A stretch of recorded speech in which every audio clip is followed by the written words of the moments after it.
Значи, чакай малко. Стой. Сега, какво мислиш за... Как да... чак, говоря го ти, как да привлечем вниманието на този, който обичаме? Я, чак. Аре, кажи сега. О, чакай, говори по-високо. Какво да кажа, бе?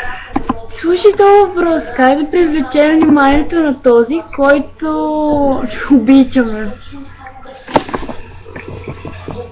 Вкарай му една лата, така да разбере кой е това. Много тъпо. Силата ти при много вкара му една лата. Се хвани му главата, тия в тия момент, бой. Трябва да знае кой е шеф. Дали? Да.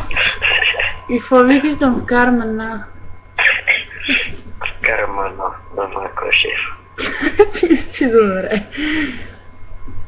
При мен е кофти, защото няма как да вкарам една на никого. Ужас, човек. Ще е прекалено грубо.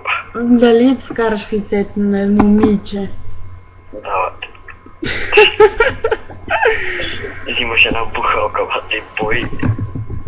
И бой. Батерията ми пада. И на мен това се ме зареждал. Обаче пак пада. И фон. И то го пак какво е. Това беше цекъм.